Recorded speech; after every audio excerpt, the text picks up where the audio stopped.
Mungkin sambil berdiri ya. Saya kalau ngisi biasanya saya lebih sering berdiri daripada duduk. Oke.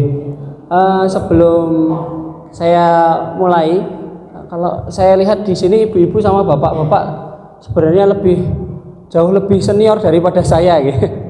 Dalam hal ini, dalam topik ini sebenarnya kalau dalam hal pengalaman berumah tangga, insya Allah bapak-bapak, ibu-ibu jauh lebih banyak pengalamannya daripada saya sendiri sebagai seorang ayah juga seorang suami. Di sini yang sudah pernah menikah boleh angkat tangan? Loh, nggak ada yang ngajak. Sudah pernah menikah angkat tangan? Oh, belum ya. Yang belum pernah menikah angkat tangan? Yang sudah menikah tapi pura-pura belum menikah angkat tangan? Oke. Ternyata masih pada malu-malu ya. Padahal di sini mungkin bapak sama ibunya suami istri pada ada hadir di sini, tapi kok nggak mau ngacung ya. Ini salah satu tanda tanya ini. Apakah di rumahnya apakah sudah harmonis atau belum? Tidak mengakui. Saya ulangi ya. Yang sudah menikah angkat tangan. Sudah mulai ngaku. Yang pojok-pojok belum Ibu? Oke. Dalam rumah tangga itu ternyata dari awalnya menikah itu ternyata terkadang dari apa yang kita rencanakan, nyun sewu terkadang bisa jadi berbeda dari apa yang dinikmati ketika di dalam keluarga. Contoh kecilnya, ekspektasi dalam pernikahan itu, apalagi yang anak-anak muda, itu rata-rata pengennya itu bisa terlihat harmonis antara kita dengan anak ya. Contohnya seperti ini ya, gambar di sini nih salah satu contoh yang terkesannya itu romantis ya. Tapi dalam kenyataannya ternyata gambarnya ini dari persepsinya seperti ini menjadi seperti ini. Ternyata berbeda ya, dari ekspektasinya sepertinya pengen memeluk anak romantis, ternyata ketika punya anak kelakuannya ternyata berbeda dari apa yang kita harapkan terjadi sebelumnya. Saya buka dengan nikmat itu hanya dirasakan ketika dia belum mendapatkan, tapi lupa dengan apa yang sudah dimiliki. Jadi di dalam keluarga itu terkadang nikmat itu kalau belum dirasakan sudah didapatkan itu, kalau terus kemudian tidak bersyukur dengan apa yang sudah kita miliki. Contoh, pertama kali punya motornya disayang-sayang, tapi sudah semakin lama ternyata motor itu sudah mulai diacuhkan atau diluehke. Kemudian ketika ganti oli aja kadang lupa, diservis aja kadang sudah lupa. Sama halnya ketika kita memiliki keluarga ataupun memiliki anak. Ketika kita sudah miliki, pertama-tama disayang-sayang. Masih ingat ya Bapak Ibu waktu pertama kali, bulan pertama, bulan kedua waktu pernikahan? Masih sayang-sayangnya pol, masih dipanggil sayang, masih sayang. Oh iya sayang, tapi kalau sudah 3 bulan, 4 bulan sayang, opo toh sayang-sayang. Biasanya sudah mulai berubah, karena nikmat yang sudah kita miliki ketika berlanjut-lanjut ternyata itu akan menimbulkan sensasi yang berbeda. Tapi memang secara psikologis memang seperti itu gitu. Sesuatu hal yang memang tidak kemudian dijaga terus-menerus ternyata menimbulkan suatu dampak, yaitu berkurangnya rasa seperti nikmat yang pertama. Nyun sewu, saya berapa menit ya? Tidak terbatas. Saya kadang mengisi tahu-tahu nanti 3 jam. Ya. Dari riset itu saya bahas dulu tentang pernikahan terlebih dahulu ya. Dari survei, saya izin berdiri ya. Dari survei ternyata 5 faktor tertinggi penyebab perceraian di Indonesia itu paling besarnya adalah karena komunikasi. Karena adanya komunikasi atau komunikasi yang tidak seimbang ya, atau komunikasi yang tidak baik antara pasangannya. Kemudian ini perselisihan dan pertengkaran, kedua baru ekonomi. Jadi ekonomi itu bukan faktor pertama yang mempengaruhi perceraian di Indonesia. Itu faktor kedua ya. Faktor pertamanya adalah faktor komunikasi. Terus kemudian jumlah kasus perceraian berdasarkan jenisnya itu ternyata menunjukkan bahwa yang paling banyak mengajukan perceraian itu dari yang pihak perempuan. 75% kasus perceraian itu yang menggugat itu yang pihak perempuan. Nah, penyebab utamanya ya salah satunya memang karena komunikasi ya atau pertengkaran. Kedua baru ekonomi, yang ketiga ditinggalkan salah satu atau meninggal ya. Oke, jadi tadi kita bahas tentang syukur. Syukur itu akan menambah rezeki kita. Yang kedua adalah menghadirkan kebahagiaan dari apa yang kita sudah dapatkan. Jadi ternyata ketika kita bersyukur, kita melihat bahwa kehidupan ini akan lebih indah. Tapi ketika kita kurang syukur, ternyata kehidupan kita akan menjadi kurang indah. Rezeki itu bukan diukur dari sebuah materi, tapi ternyata rasa syukur itu dilihat dari cara kita mampu untuk bersyukur.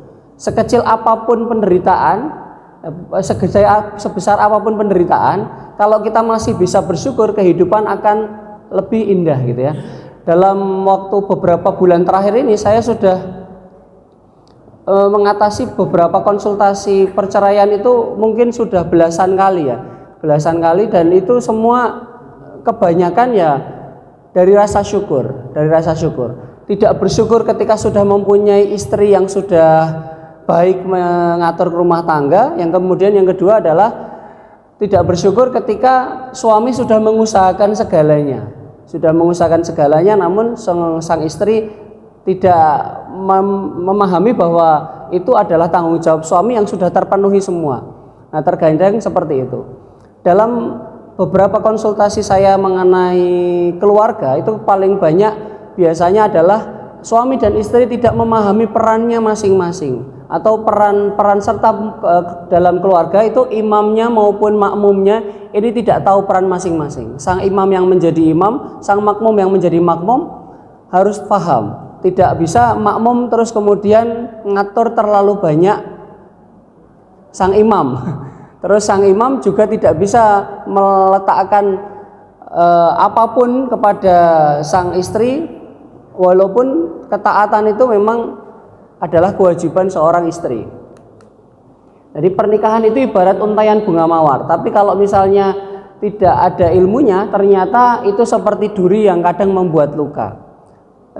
Saya memahami bapak-bapak dan ibu-ibu pastilah di dalam rumah tangga pasti ada bumbu-bumbu kecil yang itu membuat pernikahan itu menjadi menarik. Kadang ada konflik, kadang ada padunya, kadang ada ngototnya, terkadang ada ketidaksepahaman. Apalagi kalau sudah punya anak. Ketika sudah punya anakku pokoknya sekolahnya di sini aja. Nah, suaminya menginginnya anaknya sekolahnya di sini aja, padahal anaknya memilih sekolah yang lain ya. Ternyata berbeda pendapat suami, pendapat istri, terus kemudian ada juga pendapat sang anak. Ternyata itu tidak sinkron karena memang dalam keluarga tidak satu visi. Makanya perlu untuk membentuk visi keluarga dari suami istri. Kemudian ketika sudah punya anak, harus juga anak dilibatkan di dalam visi keluarga. Apalagi anaknya putra ya atau kakung itu, karena nantinya akan menjadi penerus dan akan bertanggung jawab terhadap keluarga. Pasti kita berikan kewajiban dan tanggung jawab yang juga nantinya ketika dia dewasa akan menanggungnya. Seperti di dalam surat Al-Furqan ya, Al-Furqan ayat 74, waladina yaquluna rabbana hab lana min azwajina wa dzurriyyatina qurrata a'yun waj'alna lil muttaqina imama. Jadi dan orang-orang berkata, wahai Tuhan kami, anugerahkanlah kepada kami penyejuk mata dari pasangan dan keturunan kami. Jadi pasangan ini disebutkan di awal karena ternyata pasangan ini ternyata yang perlu dikondisikan terlebih dahulu. Kalau pasangannya baik, baru kemudian keturunannya akan menjadi baik. Tapi ketika fokus kepada keturunannya aja, karena terkadang sesudah menikah ya, saya sendiri juga memahami ya, ketika saya punya anak, ternyata sayang saya kepada anak itu ternyata terkadang lebih besar daripada sayang saya sama istri. Terkadang seperti itu. Yang ibu-ibu juga sama ya. Saya nggak tanya istri saya sih, saya nggak mau. Soalnya saya nggak mau tahu jawabannya seperti apa. Tapi kebanyakan kalau sudah punya anak lebih sayang anak daripada sayang pasangannya. Nah, padahal di dalam Al-Quran kalau kita pelajari ternyata pasangan dan keturunan kami, berarti pasangannya dulu dikondisikan baru keturunannya. Kalau pasangannya benar baru keturunannya benar. Bahkan mungkin bapak-bapak ibu-ibu pernah dengar bahwa ketika kita pengen menghasilkan keturunan yang baik, ternyata keturunan yang baik itu dihasilkan dari keturunan yang baik. Jadi bagaimana cara kita mendidik anak yang baik, itu paling dasar itu sebenarnya dari awal memilih pasangan ternyata. Jadi menyebutkan azwajina ini adalah pasangan itu ternyata lebih dulu atau lebih utama daripada keturunan. Jadi pasangan ini harus dikondisikan terlebih dahulu. Bagaimana cara mengatur anak? Ya pasangannya harus dikondisikan terlebih dahulu. Atau suami atau istrinya harus klop dulu. Tidak fokus kepada anak terlebih dahulu, tapi fokus kepada pasangannya terlebih dahulu. Menikah itu adalah separuh dari iman, karena memang pernikahan itu ternyata indah tapi tidak mudah. Ternyata indah tapi tidak mudah. Jadi menikah itu separuh dari iman. Ada salah satu sahabat Nabi yang ketika melihat ada orang yang sudah menikah, wah kamu sudah menikah, berarti kamu sudah menyempurnakan separuh dari imanmu. Tapi ketika bertemu dengan sahabat yang jomblo atau yang belum menikah, kemudian sahabat ini bilang, oh kamu masih separuh dari imanmu yang masih belum terpenuhi. Ternyata menikah itu adalah salah satu yang akan memupuk pahala yang besar, karena mengatasi pasangan itu lebih bisa jadi lebih berat daripada ngatur karyawan. Nggih Bapak Ibu, nggih. Laras nggih. Ngatur karyawan itu enak karena kalau tidak sepakat atau tidak mematuhi aturan tinggal pecat. Tinggal ibaratnya cara kasarnya digusah, mohon. Tapi pasangan ini sehidup semati. Untuk gusah ini tidak semudah itu, tidak semudah itu. Walaupun kata guru saya, kalau memang makmum itu memang tidak bisa mengikuti imam, ya memang harus membuat soft sendiri. Itu harus membuat soft sendiri. Tapi harus dengan cara yang syar'i ya. Tidak kemudian nggak sepakat sedikit langsung cerai. Makanya talak itu diletakkan di laki-laki karena laki-laki tidak menggunakan perasaannya tapi menggunakan logikanya. Kalau talak itu diberikan di ibu-ibu, nanti kasus perceraiannya semakin banyak. Sebaik-baik istri, sebaik-baik suami. Terkadang ada yang bilang seperti itu ya. Nanti saya bahas lagi. Tapi jika merusak muamalah dengan pasangannya, hak dan kewajiban dari pasangannya itu tidak terpenuhi atau hak dan kewajiban kita tidak terpenuhi, ternyata muamalahnya itu akan hancur perlahan-lahan. Haknya suami tidak terpenuhi ataupun haknya istri tidak terpenuhi. Haknya istri nopo mawon ibu-ibu?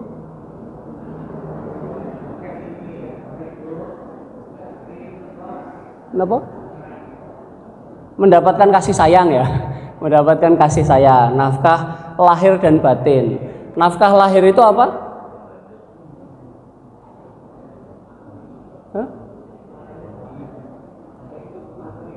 Ya materi, makan, terus tempat untuk bisa tidur atau tinggal, kemudian sandang ya, pakaian juga termasuk ya. Berarti itu tanggung jawab suami kan. Haknya istri adalah tanggung jawab suami, haknya suami adalah tanggung jawab siapa Bu? Kok enggak jawab? Haknya tanggung jawab dari istri. Jadi kebalikannya ya, hak istri adalah tanggung jawab suami, haknya suami tanggung jawab istri. Tapi apakah semuanya gitu ya?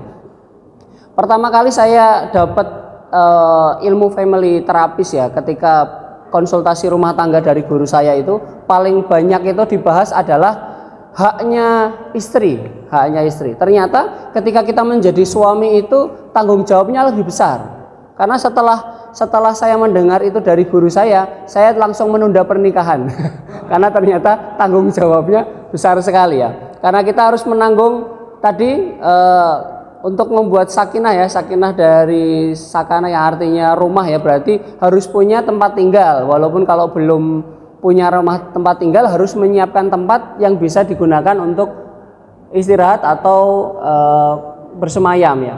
Jadi ternyata tanggung jawabnya besar. Sampai ke sandang itu, ternyata sandang itu harus sampai bisa dipakai. Itu baru disebut sebagai nafkah. Berarti pakaian itu kalau misalnya cuman pakaian beli terus kemudian dikasih, sekali bisa dipakai, tapi besok pakaian itu tidak bisa dipakai lagi, jadi pakaian itu belum menjadi nafkah. Jadi suami harus nyuciin pakaian itu, dan cara gampangnya itu sampai baju itu bisa dipakaikan oleh istri. Jadi sampai dipakai itu baru disebut sebagai nafkahnya sandangnya.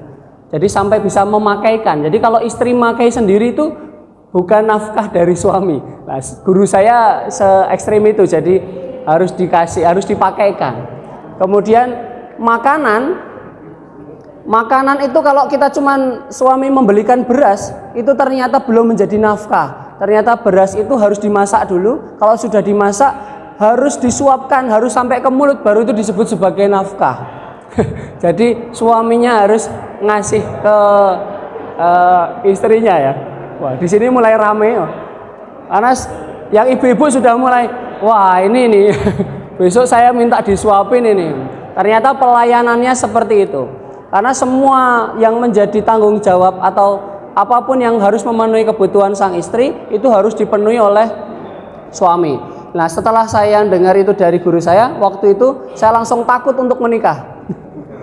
Jangan takut, karena sudah itu terus kemudian menanggung, kalau misalnya istrinya melakukan kesalahan kita harus menanggung dosa. Karena sang istri kita sudah ingat, kita misalnya tidak bisa mengingatkan sang makmumnya, otomatis kita juga mendapat dosa. Oh, ternyata suami ini tanggung jawabnya sebesar itu. Tapi ternyata ada nilai positifnya ketika suami bisa melakukan tanggung jawabnya, ya memang akan dijanjikan yaitu pahala yang besar. Imannya akan semakin kuat, apalagi ngurusi istri yang harus dipenuhi kebutuhannya semuanya gitu. Oh, ternyata seperti itu. Kemudian lah terus berarti sang istri itu enak banget dong, tinggal nerima nafkah, baju dipakein, terus kemudian makanan harus sampai ke mulut gitu. Oh, ternyata mungkin pernah dengar ya bahwa seorang wanita, seorang istri itu paling gampang masuk surga karena cuman dua ya, melakukan tanggung jawab sebagai seorang muslimah, terus kemudian yang kedua adalah taat kepada suami. Ternyata tanggung jawabnya cuma dua, bisa memilih surga dari pintu manapun. Seperti itu. Berarti tanggung jawabnya harus tetap sebagai muslimah harus sholat wajib, kemudian puasa wajib, puasa Ramadan, kemudian setelah itu yang kedua adalah taat kepada suami. Tapi ternyata taat kepada suami itu berat ternyata. Siti Khadijah itu, kalau di sini pakai Siti ya, Bunda Khadijah ya, atau Mbah Khadijah ya.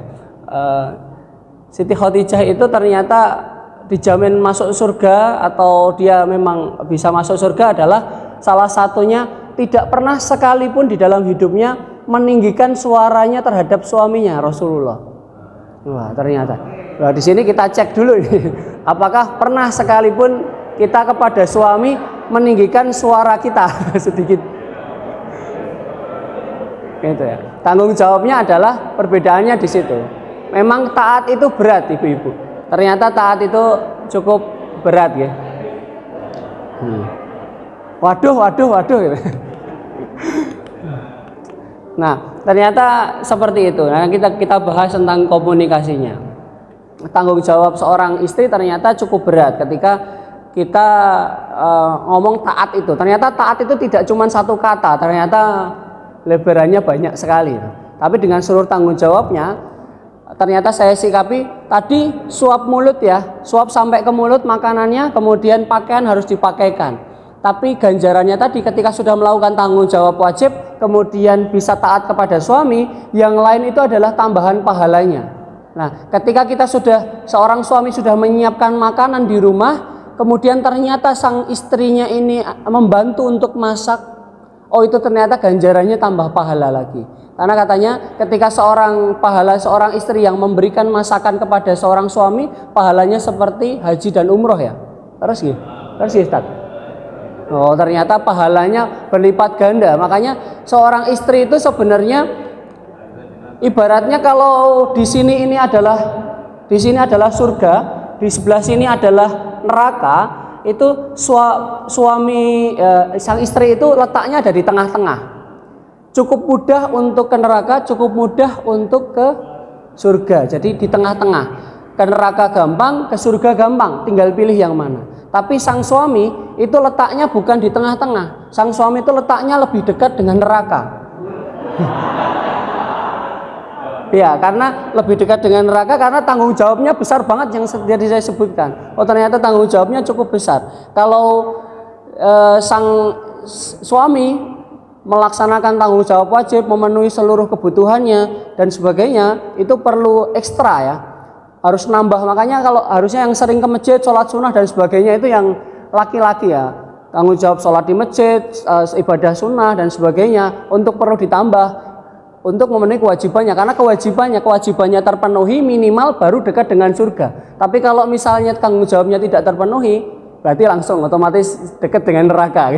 Tanggung jawabnya lebih besar. Kalau sang istri tanggung jawabnya mudah, kewajiban yang lain-lain di dalam dunia ya cukup mudah. Tinggal pilih mau di neraka mau di surga, pilih yang mana. Kata saya dekatnya. Tapi Rasulullah ngendika ternyata penghuni surga dan neraka itu neraka paling banyak. Sinten Bu? Saya nggak mau ngomong, biar jawab sendiri. Ternyata paling banyak perempuan ya, walaupun mungkin memang jumlah perempuannya lebih banyak Mas. Ya memang jemaah perempuan di dunia ini memang lebih banyak ya. Tapi ternyata paling banyak perempuan yang lebih dekat dengan neraka atau lebih banyak masuk neraka. Terus salah satunya paling banyak kenapa ya Rasulullah paling banyak, kenapa kok wanita paling banyak masuk neraka? Ternyata itu salah satunya, kalau saya tidak salah ya, ini adalah salah satu penyebab utama wanita masuk neraka adalah karena dia mengacuhkan nikmat yang sudah diberikan sama suaminya karena suaminya melakukan satu hal kecil. Jadi selama hidupnya suaminya sudah berusaha keras di dalam keluarga, sudah memberikan nafkah dan sebagainya, sudah penuh, tapi dengan satu kesalahan kecil seorang suami, kemudian sang istri ini menganggap bahwa suaminya salah dan dia tidak bersyukur dengan seluruh nikmat yang sudah diberikan suami. Itu salah satunya yang menjadi penyebab sang istri masuk ke dalam neraka. Jadi apapun rasa syukur yang diberikan oleh suami itu disyukuri dengan penuh, Ibu. Alhamdulillah saya sama istri itu saya kebetulan kalau sama istri saya hampir nggak pernah saya kasih uang. Saya nggak pernah kasih uang karena semua kebutuhannya insya Allah saya sudah penuhi. Jadi baju saya cucikan, masak, kebetulan saya sekolah masak 6 tahun Bu, jadi saya lebih jago masak daripada istri. Jadi saya masak buat istri, buat anak. Terus nyuci baju itu saya lakukan sendiri. Alhamdulillah enggak apa-apa. Tapi kalau saya sudah sama istri sudah bilang, kalau kamu nggak capek bantu saya nggak apa-apa. Tapi kalau enggak pun nggak apa-apa. Saya akan semampu saya akan lakukan itu untuk istri saya. Nah itu yang saya lakukan. Makanya istri saya nggak pernah ngomel kalau saya nggak kasih duit, nggak apa-apa. Karena yang ngurusin semuanya saya sendiri. Belanja di pasar dan masaknya saya sendiri. Jadi memang lebih ke arah situ ya. Terus gimana kerjanya? Nah itu karena kerja saya adalah konsultasi ya, konsultasi rumah tangga. Jadi saya memang kalau nggak ada janji konsultasi ya saya di rumah ngurusin rumah tangga. Nah istri saya cuman saya berikan tanggung jawab yang lain. Nah nanti saya bahas lagi bagaimana sih membagi tanggung jawabnya antara suami dan istri, maupun kalau misalnya sudah punya anak yang cukup dewasa ya. Karena anak itu ternyata tanggung jawab kita kepada anak itu sampai berapa tahun Bu? Kalau anak perempuan sampai dia menikah ya Bu. Kalau anak laki-laki sampai kapan Bu? Sampai balik ya. Sampai balik itu berarti usia berapa? 13 tahun Ibu. Jadi tanggung jawab kita sepenuhnya yang untuk anak laki-laki itu sebenarnya adalah 13 tahun atau kira-kira ya sebatas 13 tahun sampai 15 tahun usia balik. Ketika anak kita sudah usia seperti itu, kemudian kita masih memberikan nafkah kepada anak kita, itu artinya infak kita kepada anak kita, dan itu menjadi pahala yang berlebih. Tapi tanggung jawab kita sebenarnya sampai dia balik saja. Gitu ya, mendidik anak kita sampai dia balik. Ketika balik sudah mengerti hak dan kewajibannya, sebenarnya sudah lepas. Beberapa teman saya dulu waktu SMA maupun kuliah ada yang seperti itu kan. Jadi ketika orang tuanya dia sudah SMP, lulus SMP itu sudah balik, dilepas. Kalau kamu mau sekolah silahkan cari beasiswa, kalau kamu mau kuliah silahkan cari beasiswa. Jadi kalau akhirnya teman-teman saya itu juga cari sekolahnya karena beasiswa, bukan karena dibiayai orang tua. Tapi teman-teman saya rata-rata yang seperti itu ternyata lebih mandiri. Seperti itu. Nah, komunikasi itu bukan hanya bicara, nggih. Di sini mungkin ada yang istri atau suaminya yang suka bicara atau suka ngomong. Ya memang hal yang wajar ya, karena terkadang memang kita itu butuh bicara atau meluapkan satu emosi. Ternyata tapi komunikasi itu tidak hanya bicara. Komunikasi itu adalah mendengar. Gitu ya, mendengar. Jadi mendengar 7, berbicaranya 1, jangan dibalik. Karena kita punya 2 telinga, 1 mulut, artinya harusnya berbicaranya lebih sedikit daripada mendengar. Mendengarnya lebih banyak. Nah, dalam berkomunikasi terkadang kita itu sering melupakan sesuatu. Contoh, misalnya suaminya baru ngomong, suaminya baru ngomong di sini, istrinya sambil dengerin, tapi tidak menatap mata. Ternyata komunikasi yang baik itu adalah harus menatap mata. Harus menatap mata. Jadi kalau ada yang berbicara, istri maupun suaminya ketika berbicara, kita harus tatap matanya, dilihat. Kemudian yang kedua adalah sentuhan fisik. Ngomongnya di sana, istrinya di dapur, suaminya ngomong di ruang tamu sambil teriak-teriak. Itu bukan komunikasi yang baik ya. Memang harus mendekat. Atau apalagi kalau saya sering dapat omelan tuh, istri saya itu kalau ngomel, dia sambil jalan. Ngomong sampai kamar itu sudah nggak kedengeran tapi masih ngomel. Keluar dari kamar ternyata omelannya masih lanjut. Tadi kan nggak denger ya waktu di kamar ngomong apa misalnya. Seperti itu. Banyak seperti itu. Alhamdulillah saya dapat istri yang pendiam jadi nggak seneng ngomel. Ya, istri saya ngomelnya kalau pas ngajar. Istri saya buat bimbel, kemudian istri saya ngajar di situ. Biar ngomelnya sama murid-murid. Jadi kalau pulang ke rumah sudah habis. Yang ketiga adalah perhatian terfokus, jadi tetap dilihat. Yang keempat adalah gunakan kata-kata positif. Dalam adat kita ya di sini ya di Jawa itu kalau kita marah kalau pakai bahasa kromo halus itu nggak jadi marah terus gitu. Kalau ngomong marah tapi pakainya bahasa halus itu nggak jadi marah, karena biasanya kalau marah itu pakainya ngoko gitu. Ya. Bukan seperti ini, Bu. Komunikasi yang baik itu penuh dengan tatapan mata, tapi bukan seperti ini. Bukan hanya tempatnya bersama, satunya main laptop, satunya main gadget, satunya main laptop. Ini anak kecil, bayinya juga dikasih laptop biar bermain sendiri. Rata-rata semua orang di dalam keluarga itu pengennya adalah komunikasi di dalam keluarga, tapi ketika waktu bersama dihabiskan untuk pegang HP-nya sendiri-sendiri atau pegang gadgetnya sendiri-sendiri. Ya itu namanya bukan komunikasi, hanya berada di tempat yang sama tapi tidak sedang berkomunikasi itu. Atau nonton film bareng atau nonton TV bareng, itu salah satu yang bagus, tapi masih kurang bagus karena cuma satu arah, jadi cuma TV mendengarkan bersama. Tapi itu kayaknya sudah jarang ya, nonton TV bareng sudah jarang ya, sudah jarang. Kalau zaman dulu waktu saya kecil itu yang punya TV cuma simbah. Yang punya TV cuma simbah, TV-nya kotak yang besar itu, yang pencetan channelnya masih diputar. Nah itu kalau satu keluarga nonton TV bareng, karena waktu itu cuma ada TVRI ya. Cuma ada TVRI dan hitam putih, bareng-bareng terasa romantis ya. Kalau sekarang semuanya sudah pegang layarnya sendiri-sendiri, lebih menarik. Bapaknya nonton bola, ibunya nonton telenovela. Telenovela sudah nggak ada ya. Kemudian anaknya nonton YouTube lah. Misalnya seperti itu. Jadi hal yang beda-beda.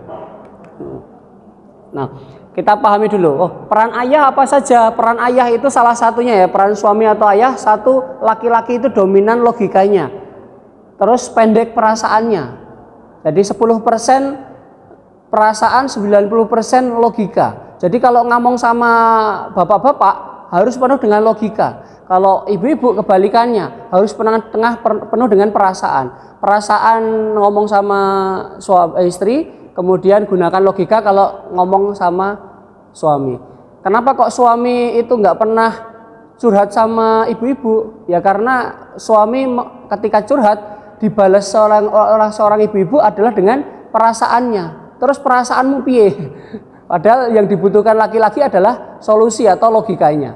Kalau ibu-ibu curhat sama bapak-bapak, Pak, tak ceritani toh. Nah, seorang istri curhat sama seorang suami, sama suaminya dibalas kasih solusi. Kasih solusi, nggak masuk untuk ibu-ibu karena ibu-ibu cuma pengen ngomong saja, pengen tempat sampah untuk membuang pikiran yang ada di dalam yang unek-unek yang ada di dalam pikirannya pengen dibuang saja. Terkadang seperti itu. Makanya kalau dikonsultasi di tempat saya itu paling banyak saya suka itu ibu-ibu atau yang wanita kalau curhat. 2 jam curhat, selesai saya nggak ngasih apa-apa, nggak ngasih terapi, nggak ngasih konsultasi apa. Sudah selesai, sudah lega Mbak, sudah lega, alhamdulillah, bayar di kasir.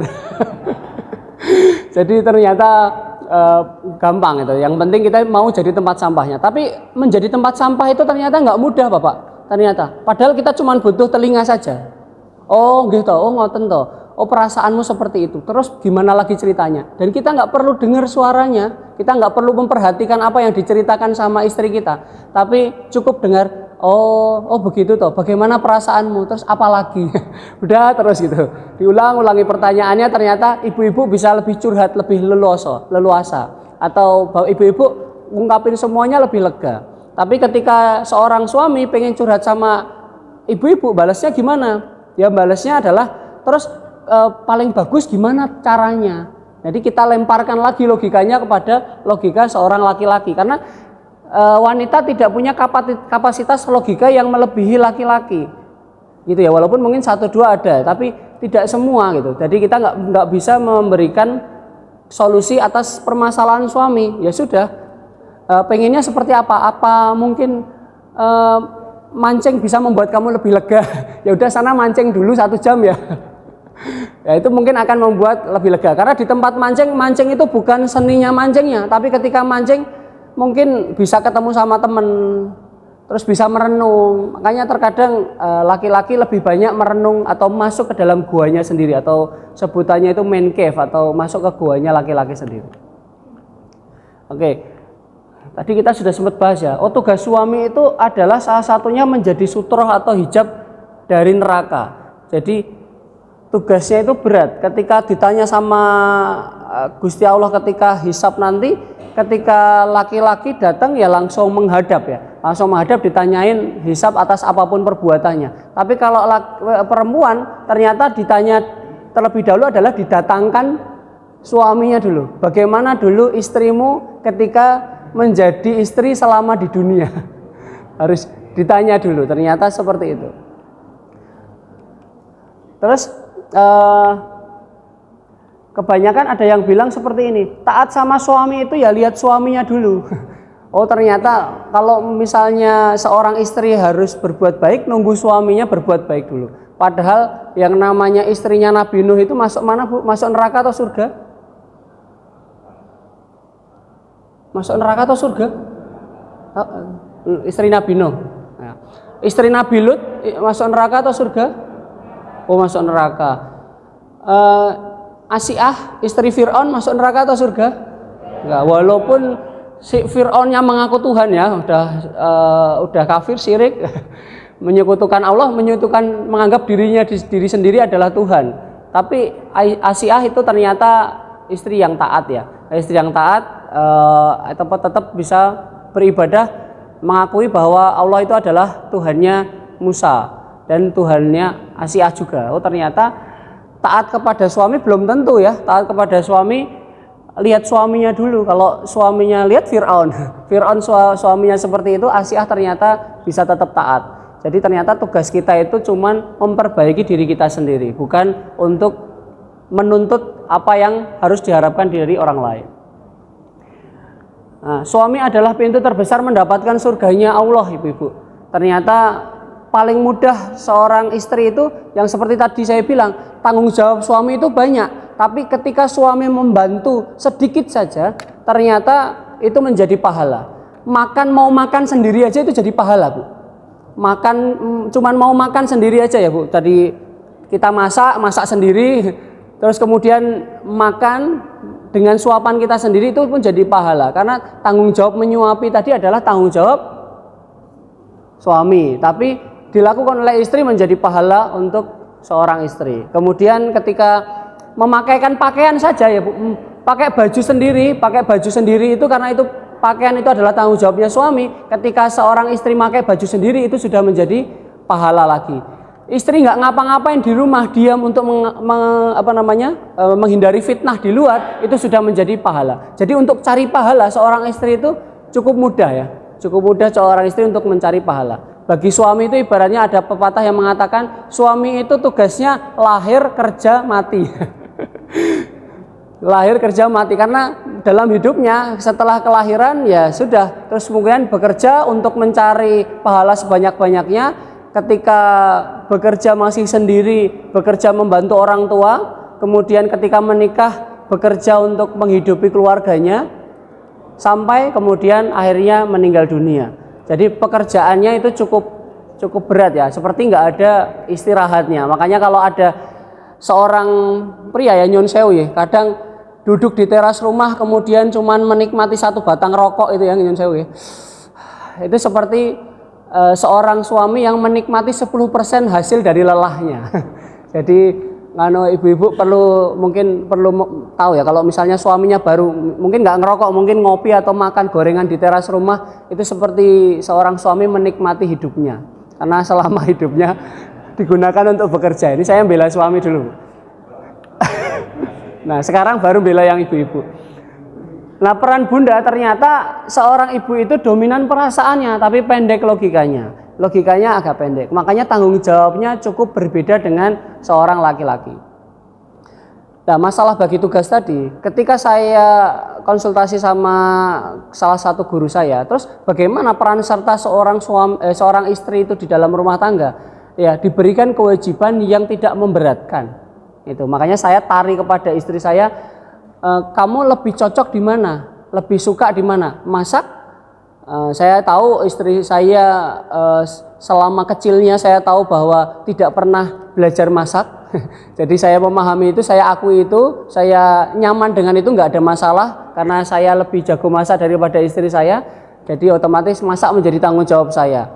Cuci pakaian, istri saya kebetulan juga tidak menyuci baju karena dulunya waktu kecil juga seringnya pakai pembantu, jadi nggak pernah.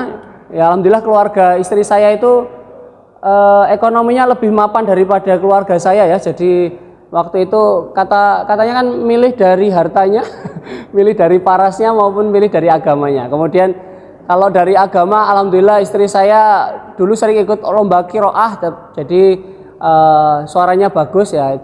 Cocoklah untuk ngajar anak saya. Jadi anak saya diajar langsung sama istri saya. Ya tanggung jawab istri saya adalah salah satunya adalah pendidikan anak. Mendidik anak secara langsung. Karena istri saya juga lulusan psikologi, jadi ya fokusnya ke anak saja, ke anak. Terus tanggung jawab di rumah, apa yang bisa dilakukan? Oh, ngurusin rumah, bersih-bersih rumah, terus menyiapkan tempat tidur. Yang penting ketika saya pulang tempat tidur rapi, itu menjadi tanggung jawab istri saya. Tapi tanggung jawab yang lain itu menjadi tanggung jawab saya. Jadi saya tidak memberatkan itu. Bisa jadi di tempat lain itu menjadi berbeda. Contohnya tanggung jawabnya dibebankan di hal yang lain. Contohnya adalah bagi tugas, istrinya bisanya nyuci baju, suaminya jemur baju. Nah, itu adalah bagi-bagi tugas. Tapi kalau di saya, beberapa kali saya menerima konsultasi pernikahan anak-anak muda zaman sekarang yang usia 25 tahun menikah itu, baru menikah, misalnya menikah tanggal 1, tanggal 30-nya sudah mulai konflik. Sudah mulai konflik karena nggak ada bagi tugas, nggak ada saling memahami peran masing-masing. Kalau zaman dulu ibu-ibu sudah terkondisikan oleh orang tuanya bagaimana cara menjadi istri yang baik, sehingga di rumah ketika sudah menikah sudah bisa ngurusin rumah tangga dari mulai masak, nyuci, ngepel, dan membersih-bersih rumah, benerin gendeng. Enggak ya, Bu? Oh enggak ya, cuman sekitar rumah ya. Yang laki-laki membantu, seorang suami membantu urusan rumah tangga, kemudian bisa ngurusin rumah, benerin pipa, benerin genteng. Zaman dulu memang terkondisikan seperti itu. Tapi zaman sekarang ternyata berbeda. Zaman sekarang tidak bisa disamakan dengan zaman dulu. Di sini siapa anaknya yang masih bantu benerin gendeng, angkat tangan. Nggak ada. Harus panggil tukang wae Mas, langsung beres itu ya. Nanti anak saya suruh benerin gendeng, besoknya minta motor. Jadi malah repot. Ternyata lebih sering seperti itu. Kita pahami atau ternyata imam menurut guru saya itu salah satu pengasuh pondok pesantren di Tasikmalaya. Itu menegaskan bahwa ternyata menjadi imam di dalam keluarga itu tidak sepenuhnya imam di dalam seluruh hal di dalam rumah tangga. Karena bisa jadi istrinya lebih jago menyuci baju daripada suaminya.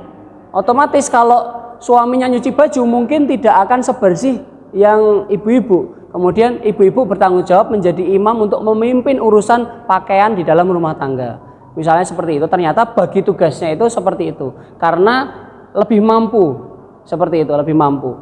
Nah, istri saya lebih mampu ngurusin kamar, ya berarti dia urusan di kamar saja. Bersih-bersih kamar, terus bersih-bersih rumah. Urusan yang lain itu jadi urusan saya. Tanggung jawabnya terpisah. Jadi imam di dalam rumah tangga ternyata tidak seluruhnya. Jadi nantinya tidak akan ikut campur. Jadi saya tidak akan pernah ikut campur urusan istri saya tentang merapikan kamar, karena sudah saya percayakan kepada istri saya, dan saya sudah tidak ikut campur. Tidak usah berpendapat. Ini kok kurang, nggak usah, karena tanggung jawab imamnya istri saya di dalam kebersihan rumah. Tapi kalau masalah cuci pakaian, ya saya yang menjadi imamnya. Kalau kamu nyuci baju, kamu pakainya ini, deterjennya pakainya ini, pewanginya pakainya ini, biar kulitnya itu nggak luka atau iritasi seperti itu ya. Terkadang ada yang nggak cocok. Nah, kalau istri saya bantu masalah cuci, saya harus kasih tahu dulu. Saya bimbing, kamu pakainya ini.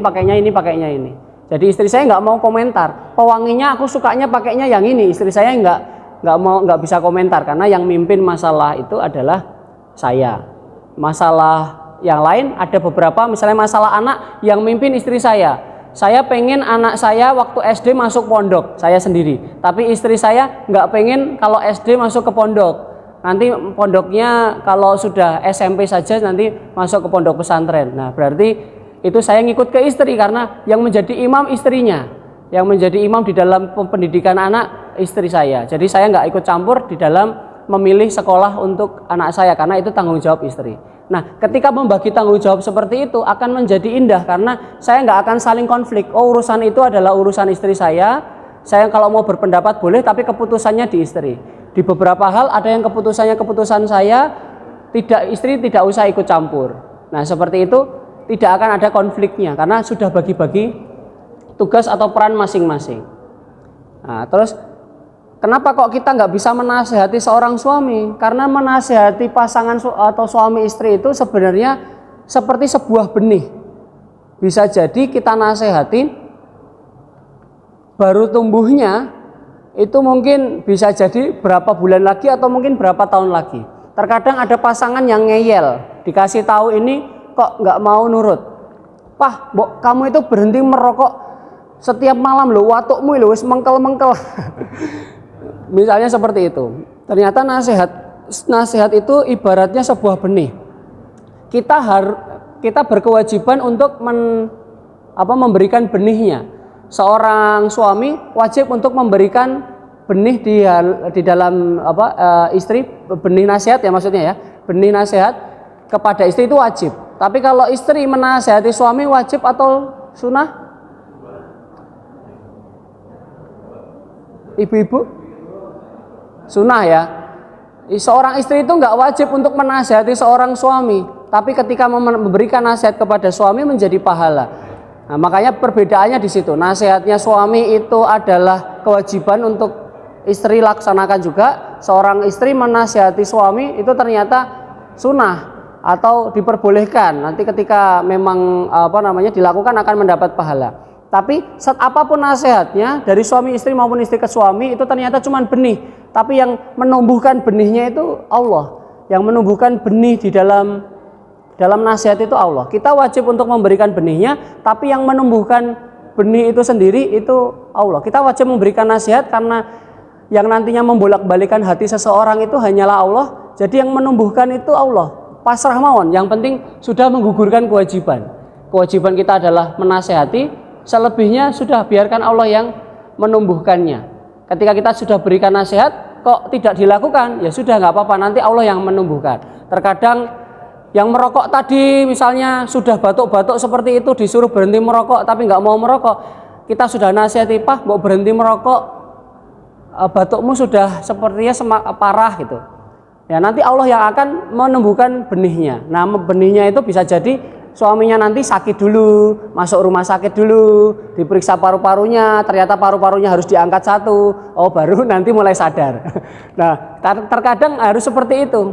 Ketika diberikan nasihat, tapi itu memang kehendak Allah, tapi kita sebagai seorang suami, seorang istri, ya cuman memberikan nasihat saja. Selebihnya kalau dilakukan, berarti alhamdulillah nasihat kita ditumbuhkan oleh Allah, tapi ketika kita tidak dilakukan secara langsung, kita sudah menggugurkan kewajiban kita.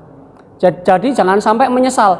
Terus tiba-tiba udah istrinya atau suaminya sakit parah gitu karena dikasih nasihat tidak mau.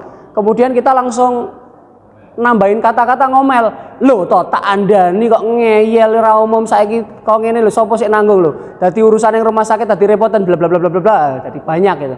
Akhirnya seperti itu akan menimbulkan suatu hal yang tidak enak ya. Sudah sakit ditambahi omelan semakin sakit. Seperti itu kan, tugas kita tadi nasihat sudah selesai, jadi tidak usah ditambahin omelan belakangnya. Kalau mau ngomel atau mau curhat ke anaknya saja. Tuh bapakmu lo tak andani lo, ibumu lo tak andani lo. Kok ini hanya untuk melampiaskan ini, karena kita nggak boleh cerita sama tetangga sebelah, nggak boleh toh Bu. Jadi apapun aib yang ada di dalam keluarga tidak boleh keluar dari rumah, karena masing-masing dari kita adalah pakaian untuk pasangannya masing-masing. Jadi tidak boleh menyebutkan kejelekan suami. Bojoku ngentutan nek nang omah. Jangan seperti itu. Jadi sekecil apapun aib di dalam keluarga harus dijaga di dalam keluarga, tidak boleh keluar sedikit pun di luar keluarganya. Jadi paling tidak yang bisa bercerita adalah yang ada di dalamnya. Seperti itu. Jadi ketika ada konflik di dalam rumah tangga, itu yang tidak merasa nggak ada yang konflik itu tidak sama merasa menang atau merasa protagonis. Pasti merasa aku yang benar dia yang salah. Pokoknya aku lebih benar pah, koi salah. Nah itu adalah salah satu ciri khas ketika orang berkonflik. Mesti saling punya pendapat yang benar. Tapi di dalam ketika kita menyampaikan sesuatu yang benar, apakah kebenaran kita itu memang benar-benar benar? Memang yang kita katakan itu pasti benar? Pastinya tidak. Ada sesuatu hal mudarat yang lebih jauh yang kita bisa terima ketika kita meneruskan kalau kita merasa paling benar sendiri. Jadi sunatullahnya manusia itu sebenarnya baik, pasti akan merasa paling benar. Tapi dengan kita mengalah, itu ternyata terkadang itu akan membuat hidup kita lebih indah. Mungkin pernah dengar salah satu kata-kata, belajarlah mengalah sampai tak seorang pun mengalahkanmu, belajarlah merendah sampai tak seorang pun merendahkanmu. Jadi ketika kita sudah mengalah sak pol-pol ngalah, ya kita itu nggak mungkin kalah. Ketika kita sudah merendah serendah-rendahnya, kita itu tidak pernah menjadi lebih rendah. Jadi menikah itu kerja tim, kerja tim. Jadi suami istri support suami support istri, kemudian suami dan istri support anak, kita didik anak. Nanti imbasnya kalau misalnya itu sudah baik, anak itu akan support kepada orang tua, seperti itu. Ini kalau nggak dibatasi waktu ini lanjut terus ini. Wah, nanti ibu-ibu, waduh kumbahan gue mas, mumpung panas ya ini udan terus. Nah, membangun komunikasi yang sehat antara suami istri yang pertama hentikan kebiasaan ngomel. Puasa ngomel. Kita tahu bahwa memang kita diberkahi anugerah, kita bisa berkata-kata lebih banyak ya, yang ibu-ibu, yang laki-laki juga bisa berkata-kata lebih banyak, tapi terkadang tidak mau berkata-kata. Pasangan tidak bisa membaca pikiran satu sama lain ya Bu. Ini biasanya konflik sering dimulai dari, Bu, kowe iki ra ngerti lho maksudku kaya ngopo? Mosok kowe ngono ra ngerti, mosok kowe ngono ra paham. Pah kowe mosok ngono ra paham. Nah, seperti itu adalah hal-hal yang dihindari karena pasangan kita bukan orang yang bisa membaca pikiran orang lain. Ketika kita butuh apa, kita harus ngomong, ketika kita nggak suka apa, kita harus cerita. Kita tidak bisa menganggap bahwa pasangan kita itu paling mengerti kita, nggak bisa. Walaupun mungkin hidupnya sudah 30 tahun bersama, tapi kita tidak bisa membaca pikiran pasangan kita. Kita tidak bisa seolah-olah menganggap bahwa pasangan kita itu paling mengerti kita. Karena kepalanya terpisah ya. Kalau gandet kembar siam. Yang ketiga adalah ungkapan dengan cara yang dipahami suami ataupun istri ya. Jadi ketika memberikan perasaan atau curhat kepada suami harus dengan bahasa-bahasa yang mudah difahami. Yang keempat adalah membuat keputusan bersama untuk ngatasin konflik itu. Jadi kalau saya sama istri punya kesepakatan setiap tanggal 11 kita diskusi. Jadi setiap tanggal 11 saya sama istri keluar bareng, pergi bareng, kemudian kita bercerita apa sih selama 1 bulan ini yang menjadi keluh kesah kamu. Dan istri saya juga bertanya kepada saya, apa sih yang kamu tidak suka dengan saya dalam 1 bulan ini? Kemudian saya juga akan tanya kepada istri saya. Jadi kita saling sama-sama tahu, oh dia nggak suka ini, saya nggak suka itu. Seperti itu. Jadi akan ada perbedaan yang kita paling sepakati. Istri saya doyan masakan yang pedas-pedas, saya nggak suka doyan masakan yang pedas-pedas, saya nggak suka. Istri saya doyan makan tape, saya nggak suka makan tape. Misalnya seperti itu. Banyak di dalam hal makanan aja kita itu saling nggak sama, apalagi dalam hal masalah-masalah yang lain. Tapi kita saling sepakat bahwa apa yang kamu sukai nggak harus saya sukai, dan yang saya sukai nggak harus kamu sukai. Jadi tidak harus sama-sama sepakat.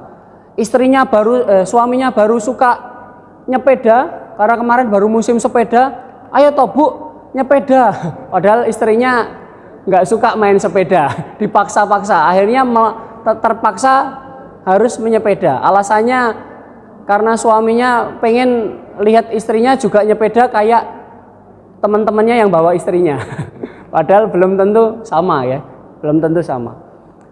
Yang kelima adalah mengikuti webinar atau pelatihan-pelatihan pernikahan, karena terkadang kita bisa dapat manfaat dari ilmu yang lain. Ada kajian-kajian sekarang sudah pakai HP, ada kajian-kajian pernikahan, itu bisa ikut di situ, bisa saling tanya. Terus misalnya kita pengen, misalnya di sini sepertinya kan saya lihat usianya sudah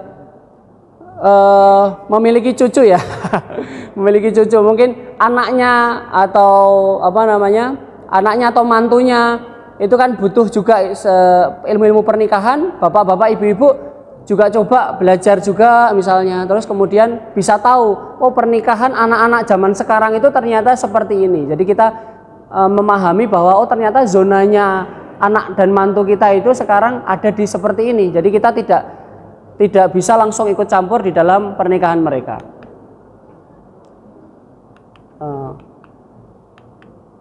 Mana yang lebih stres, Bapak Ibu, pria atau wanita? Wanita. Ibunya ini mantep banget langsung jawab wanita itu.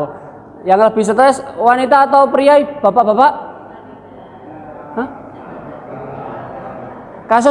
Kasus bunuh diri di kota Jogja itu 12 orang kemarin itu adalah laki-laki semua loh Bu. Kemarin sempat dengar enggak ya Ibu-ibu, kemarin kasus bunuh diri selama 1 bulan itu ada 12 orang yang bunuh diri, itu laki-laki semua. Ada 2 memang yang perempuan tapi nggak jadi. Nggak jadi bunuh diri. Yang 12 itu jadi meninggal semua. 1 bulan ini di Jogja ya Bu. Di Jogja itu kasus bunuh diri ada 12 orang bulan lalu. Ternyata yang lebih stres itu ternyata pria.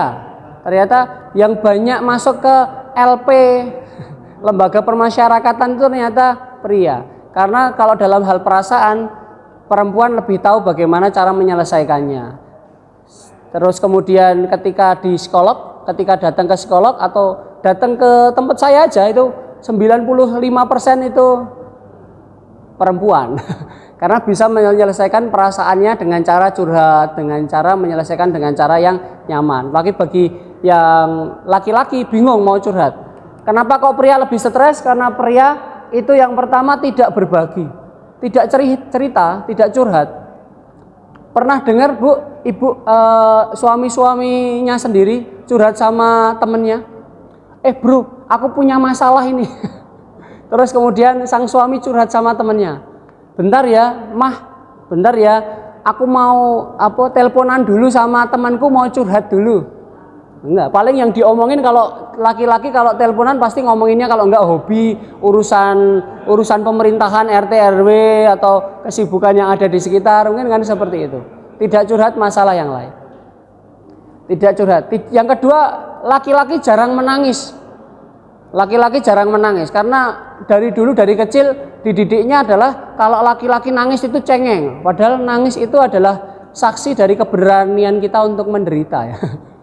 Jadi ketika kita menangis itu ternyata salah satunya meluapkan emosi. Tapi kalau dari kecil sudah, kalau laki-laki itu jangan cengeng. Jadi sekarang kebanyakan kalau laki-laki nangis nggak bisa atau tertahan. Yang ketiga adalah pelukan. Kalau ibu-ibu salaman sama ibu-ibu yang lain, salaman cipika-cipiki sambil memeluk. Yang bapak-bapak sering lihatnya atau jarang, Bu? Jadi untuk bertahan hidup kita butuh 4 pelukan dalam satu hari. Kita harus memeluk istri kita, memeluk anak kita, memeluk suami ya. Terus kemudian kita butuh 8 pelukan untuk kesehatan. Agar kita sehat setiap hari, itu kita harus memeluk.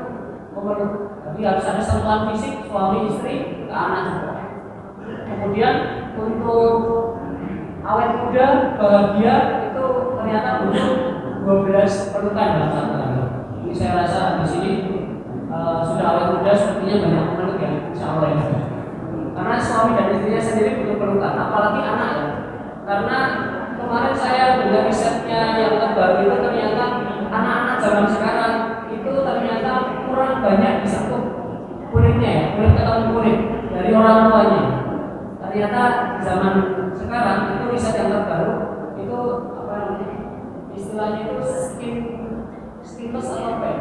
Istilahnya adalah ternyata anak-anak zaman sekarang itu banyak berkonflik, banyak tantrum, banyak buat masalah. Itu ternyata karena kurangnya sentuhan dari orang tuanya.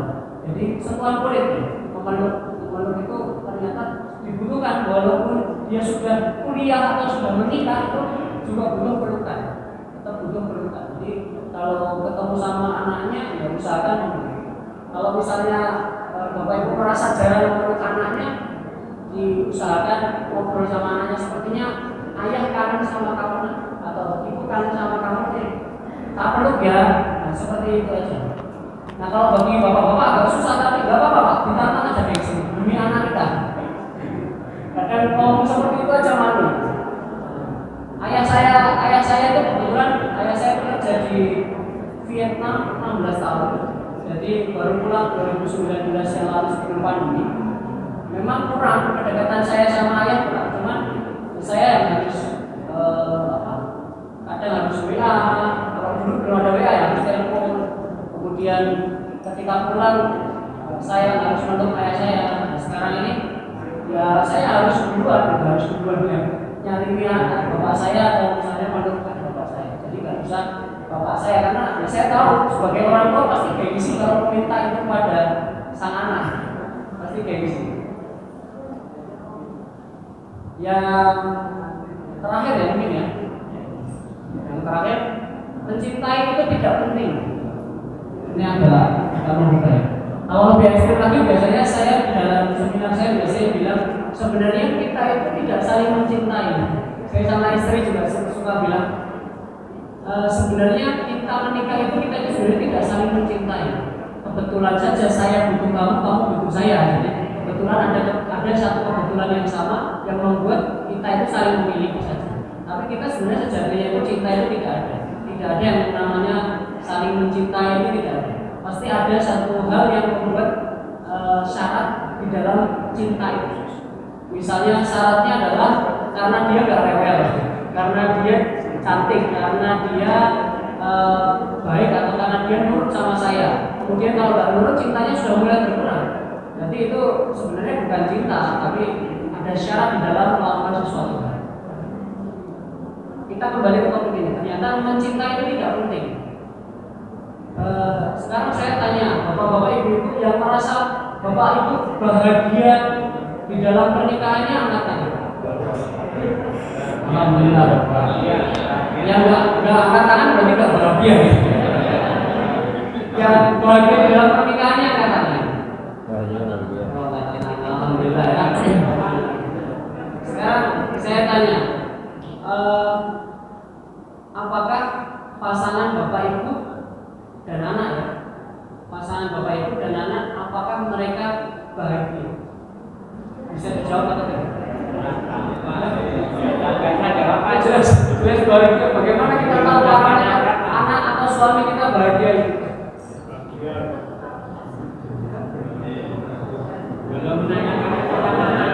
Belum menanyakan anak apa ibunya, belum menanyakan. Jadi kita nggak tahu sebenarnya suami atau istri kita bahagia, benar? Karena kita nggak pernah tanya suami atau istri kita bahagia, atau tersenyum saja itu menunjukkan seseorang bahagia. Belum tentu kan? Belum tentu. Makanya kita kembali ke sini. Mencintai itu tidak penting, tapi yang terpenting itu adalah mencintai pasangan itu tidak penting, tapi yang terpenting adalah bagaimana pasangan kita mengerti kita mencintai. Kebanyakan misalnya seperti ini, saya contohnya pakai diri saya. Saya melakukan sesuatu agar anak saya bahagia, agar anak saya bahagia. Tapi yang dilakukan oleh anak saya belum tentu dia berekspresikan apakah dia bahagia atau tidak. Jadi yang terpenting adalah bagaimana anak saya itu merasa bahagia ketika saya berikan sesuatu. Contoh, misalnya saya hanya berikan, kayaknya anak saya butuh ini nih, butuh sepatu nih. Ketika saya berikan, belum tentu sepatu itu sesuai dengan pikiran anak atau kebahagiaan si anak. Ternyata anaknya lebih suka diberikan buku. Sekarang kita tanyakan kepada diri kita masing-masing, apakah suami kita butuh sesuatu yang membuat mereka bahagia? Apakah ibu-ibu atau bapak-bapak tahu pasangan kita itu sebenarnya butuh apa untuk bahagia? Harus tanya dulu. Makanya pertanyaannya adalah macam-macam. Pertanyaannya adalah bermacam-macam. Jadi misalnya ya, ibu salah satunya, ibu tanya kepada suaminya, Pak, biasanya manggilnya apa sih? Pak. Oh, zamannya ibu manggilnya Pak. Beb. Oke, Beb. Pak, lebih suka ketika bapak pulang ke rumah, lebih suka yang pertama, lebih suka kalau saya cantik, lebih suka kalau rumah rapi, atau lebih suka kalau di rumah ada makanan ketika pulang. Karena ternyata tipikalnya berbeda-beda. Ada yang suami itu ketika pulang, atau istri ya, suami istri ketika pulang ke rumah lebih suka kalau dipuji, atau wah, istriku kamu cantik banget hari ini. Kemarin enggak, hari ini cantik banget. Oh, ternyata kata-kata pendukung butuhnya. Ada yang butuhnya quality time.